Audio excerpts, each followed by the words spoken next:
Próxima classificação. O contrato pode ser consensual ou real. O contrato pode ser consensual ou real.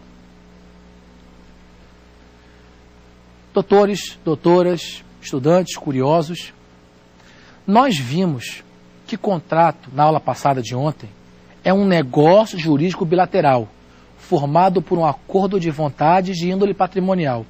Olha só como com os toques que foram abordados, como eu consigo montar um conceito.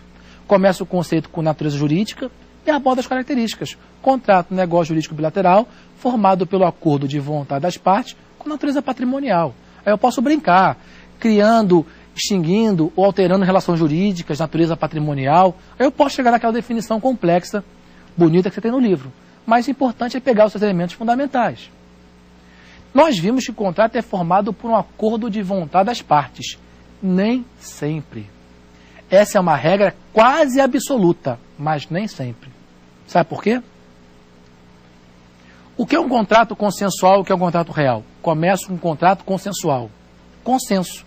Contrato consensual é aquele que é formado pelo acordo de vontade das partes. Contrato consensual é o contrato formado entre o acordo de vontade das partes. É a regra. Quer comprar? Quero. Formou o contrato. Nós vamos ver agora a formação de contratos e nós vamos ver que um contrato se forma quando tem um acordo de vontade, como regra. Quer comprar? Quero. Formou o contrato. É claro, relembrando a aula passada, é claro que para esse contrato, que já é perfeito, ser válido, talvez tenha que ter uma forma exigida por lei. Em regra não tem, você faz de boca, verbal. Mas em alguns casos tem que ser escrito particular, em outros até escritura pública. Mas o contrato se forma quando há uma proposta a se seguir uma aceitação. É a regra, contrato consensual. O que é um contrato real? Contrato real é aquele contrato que se forma com a tradição, com a entrega do bem. Contrato real é aquele que se forma com a entrega do bem, com a tradição do bem.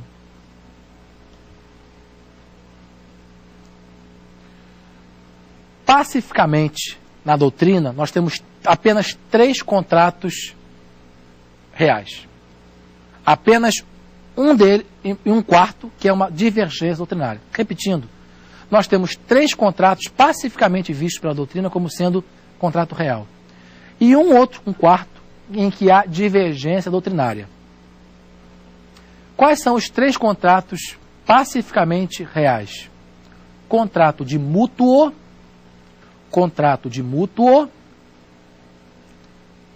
contrato de comodato, comodato e o contrato de depósito. Mútuo, comodato e depósito. Há uma divergência doutrinária em que alguns autores entendem como sendo o contrato real o contrato estimatório.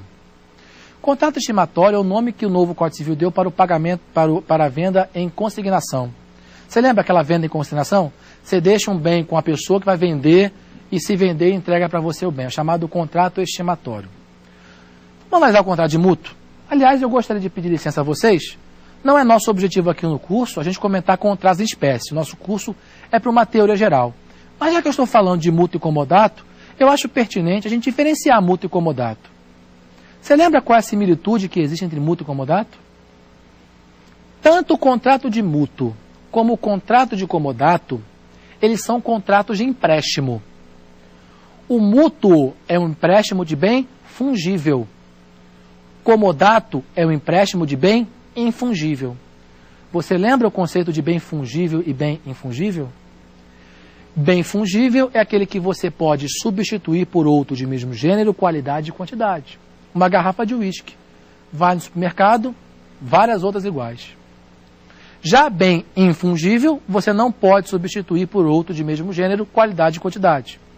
É único, uma obra de arte. Simplificando, bem fungível é bem substituível. Bem infungível é bem insubstituível. Muito bem, se eu empresto um bem fungível, substituível, mútuo. Se eu empresto um bem infungível, insubstituível, comodato. Por que diferenciar? Qual a diferença prática entre eles?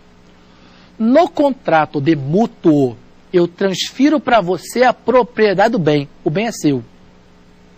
Fica com ele. Você pode fazer o que você quiser com o bem, inclusive destruir. Mas quando acabar o contrato, arrume outro igual e me devolva. O bem fungível não tem outros iguais?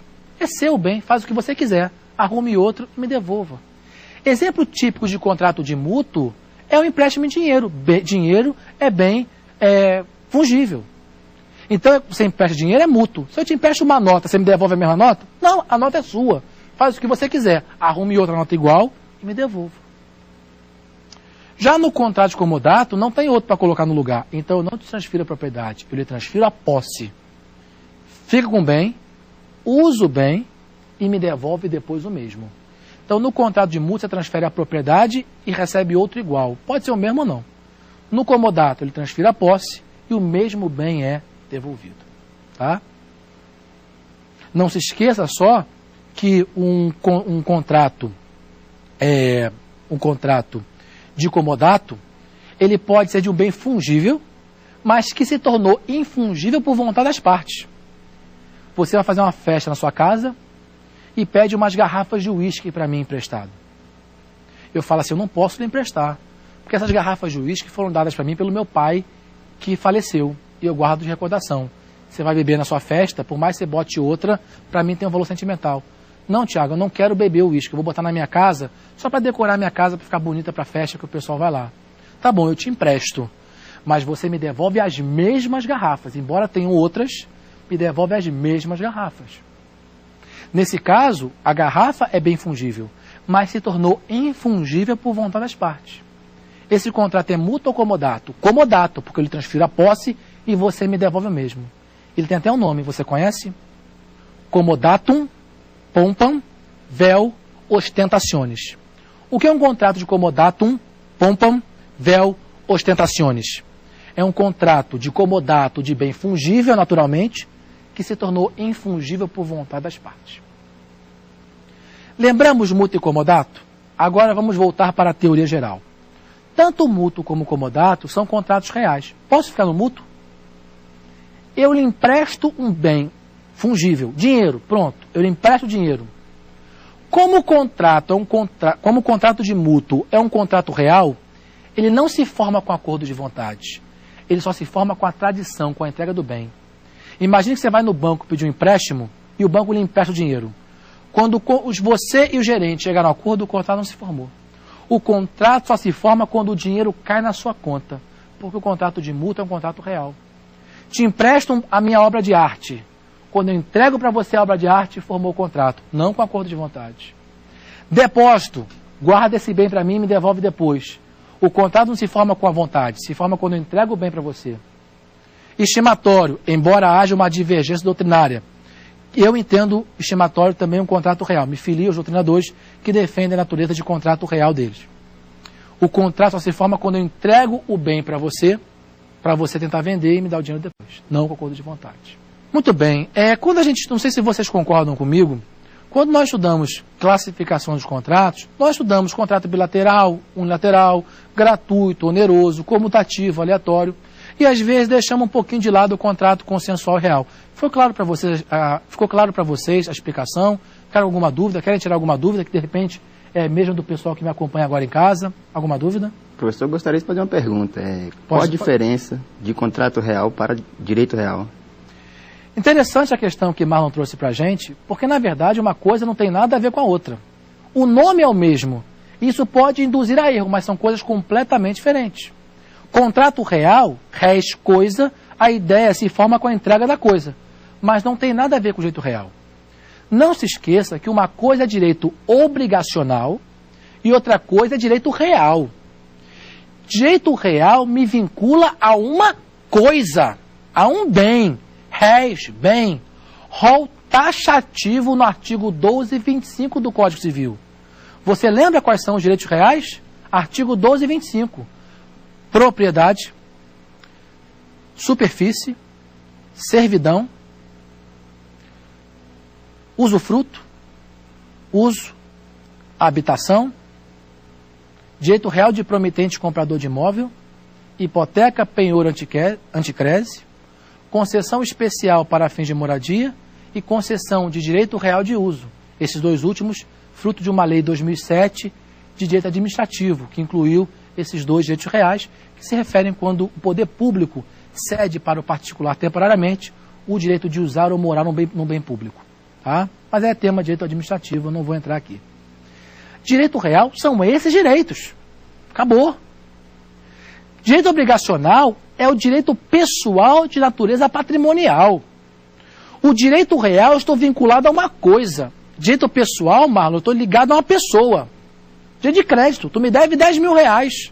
Eu tenho um direito obrigacional, um direito pessoal. Não gosto do termo pessoal, mas muitas vezes é adotado em lei. Todo direito é pessoal, porque só a pessoa pode ter direito. Mas estou ligado a uma pessoa. No direito real, eu estou vinculado a pessoas, mas a generalidade anônima. Todo mundo tem que respeitar a minha relação com a coisa. Note um detalhe importante. Você tem que ver o direito real como sendo uma ampliação de efeitos do direito obrigacional. Você não entende direitos reais se você não guardar uma palavra mágica. Oponibilidade erga omnes. Nós vamos estudar aqui no nosso curso o princípio, na próxima aula, amanhã, o princípio da relatividade. O contrato só produz efeito em relação às partes. Vamos até discutir contratos que atingem terceiros. Próxima aula a gente vai discutir isso. Mas, princípio da relatividade. O contrato só atinge nós dois. Eu e a Adriana que celebramos o contrato. Agora, quando a lei quer que esse contrato atinja a todos, ela diz, esse contrato faz nascer um direito real. Quando é que se adquire a propriedade de um bem? Você sabe? Se o bem é móvel, com a tradição. Se o bem é imóvel, com registro. É um equívoco você achar que só propriedade é assim adquirida. Olha o artigo 1226 do Código Civil e 1227. Logo depois da lista do rol de direitos reais. Qualquer direito real sobre bem imóvel se adquire com registro. Qualquer direito real sobre bem móvel se adquire com a tradição. Não é só propriedade. Então eu faço um contrato com a Adriana. Se a lei quiser que todo mundo seja atingido por esse contrato, fala, ou entregue o bem se for móvel, ou registre o contrato se for imóvel e vai virar um direito real e atinge todo mundo. Propriedade, doutores, é um direito real. Não nasce de um contrato? Claro que sim. Propriedade nasce de um contrato de compra e venda, de um contrato de doação. Você faz comigo um contrato de compra e venda. Eu pego a escritura pública, comprei seu imóvel, registro em cartório. Veja, quando nós tínhamos o contrato assinado, só interessava nós dois. Quando eu registrei em cartório e a lei diz, faz nascer um direito real chamado propriedade, erga omnes. Quer ver um exemplo típico? Hipoteca e penhor. Você sabe que penhor é dar em garantia bem móvel, hipoteca bem imóvel, pelo menos em regra. E você sabe que no estudo de direitos reais você vê, na hipoteca o devedor fica com o bem. No penhor entrega a posse para o credor. Se eu hipoteco a minha casa para o banco, eu continuo na minha casa, eu continuo com a chave da minha casa. Mas se eu vou na Caixa Econômica Federal e vou empenhar minhas joias, as joias ficam na Caixa Econômica Federal. Então o bem que eu hipotequei ao banco está comigo. Eu posso vender bem hipotecado para a Adriana? Posso vender? Não só posso vender, como a lei diz que é nula a cláusula que proíbe a venda. Eu posso vender bem hipotecado, agora tem um problema. Se eu vender o bem hipotecado para ela e eu não pagar a dívida do banco, o que o banco pode fazer? Buscar a casa dela. Ela perde a casa. Por quê? Quando nós fizemos um contrato de empréstimo com garantido por uma hipoteca, e eu peguei esse contrato e registrei no cartório de imóveis, a lei diz, nasce um direito real de hipoteca. O banco tem um direito real de garantia hipotecária com o bem. E o banco pode opor não só a mim, parte do contrato, como pode opor a todos, inclusive contra ela que comprou o bem. Por que o banco pode buscar a casa que ela comprou? Porque o direito de hipoteca é um direito real, oponível erga omnes. Então, embora o direito real possa nascer pela lei, possa ser adquirido por uso capião, em regra, o direito real é adquirido por um acordo de vontade, por um contrato. Só que a relação obrigacional é interparte.